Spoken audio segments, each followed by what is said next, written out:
George Orwell's 1984 and Hampton Fancher's Blade Runner are excellent exemplars of text/screenplays that deploy a wide variety of techniques to cultivate a vibrant connection between ourselves and the world of text. Texts are often embedded with individual and collective human experiences. As a result, the readers can establish connections between themselves and what they are reading.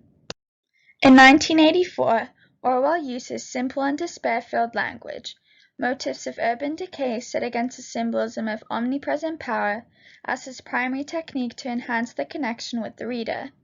He communicates these themes using a third-party narration in the eyes of his fatalistic protagonist Winston Smith.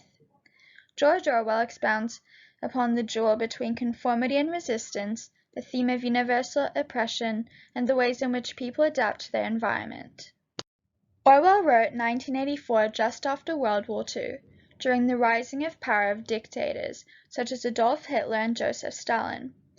Orwell, having been inspired by his ascending hatred of totalitarianism and political authority, created the society that he feared would become reality. Orwell uses simple and depressing language to describe his fears of social repression, psychological and physical manipulation, torture, and mind control to arouse the fear in his reader that he has aroused in himself. On the other hand, Blade Runner addresses an analogous existential theme of human versus android, man versus machine, and has captured the imagination of audiences for almost 40 years since its launch in 1982. The strength of its longevity is based on the enduring relevance of its subject matter, technological innovation, genetic engineering intertwined with the universal passion for life, whether of human or androgynous origin. 1984 provides plenty of textual imagery and variations in narrative technique to amplify the message of the author. Orwell's message all too easily obliges us to relate to our own current daily existence, vacillations between conformity and resistance. People, no matter where they go, choose whether to adjust or not their behavior to conform with the prevailing system of norms and values in each social setting. At the beginning of 1984, Winston obtains a diary as an outlet to convince himself that he is in fact alive and able to demonstrate some form of free will. In his diary, Winston wrote with repetition, "Down with Big Brother." This textual mantra provides Winston the illusion of hope that the future won't be a place of such oppressive control by the current party. The capitalization, the run-on sentences, the absence of grammar interfere with the message to amplify the strength of the message. In this case, a total rejection of the omnipotence and pervasiveness of the state interference in daily lives. In 1984, Orwell rallies against the theme of universal oppression masquerading as utopia. Orwell augments the feeling of frustration and despair by adding the technique of doublespeak, saying things that mean the opposite. In doing so, he further discredits the authority of Oceania's foreign ministries and their propaganda machines. In addition, the government manipulates truths for its people, which can be seen in the contradictory triad, war is peace, freedom is slavery, ignorance is strength. Both two techniques build on each other and add to the melancholic feeling of the text and strengthen hold on the reader. The party degrades knowledge by creating an objective truth. He who controls the past controls the future. He who controls the present controls the past, is the instructive message that the party honors.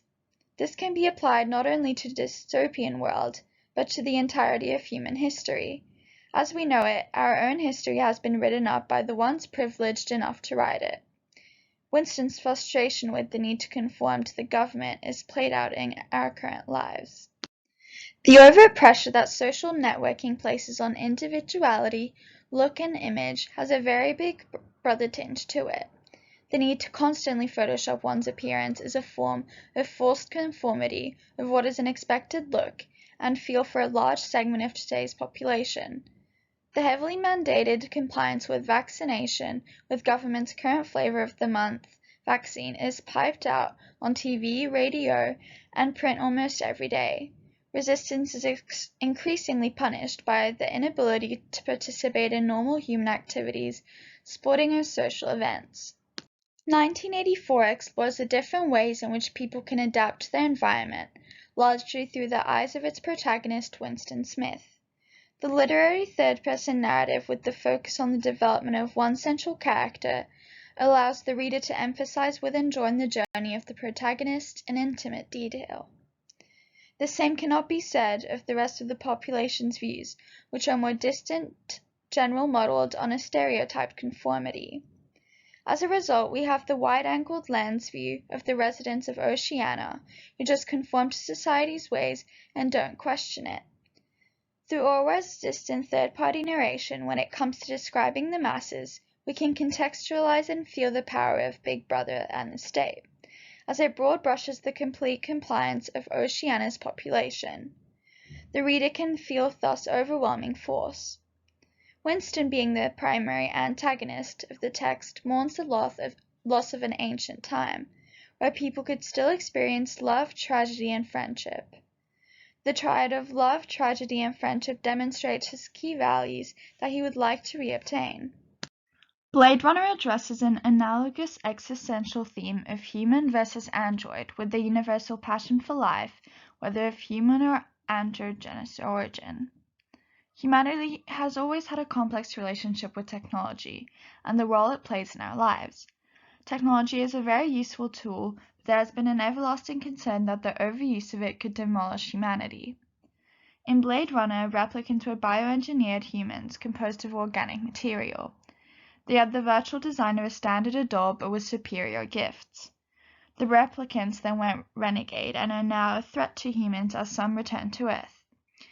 At the beginning of the film, Deckard mentions that replicants are like any other machine, which is juxtaposed to when Deckard falls in love with Rachel, a replicant with inserted memories. Initially, he was so keen on eradicating all replicants, but then he concluded that what matters is the quality of mental life, not its biological origins.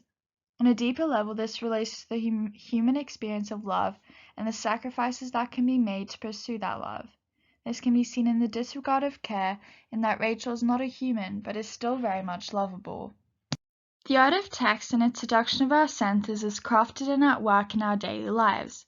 To recognize the techniques and power of effective storytelling enables the reader or recipient to properly evaluate and interpret the text based on its constituent elements in order to make well-reasoned choices in life. George Orwell's 1984 and the Blade Runner have been quintessential exemplars to illuminate these connections between ourselves and the world of text.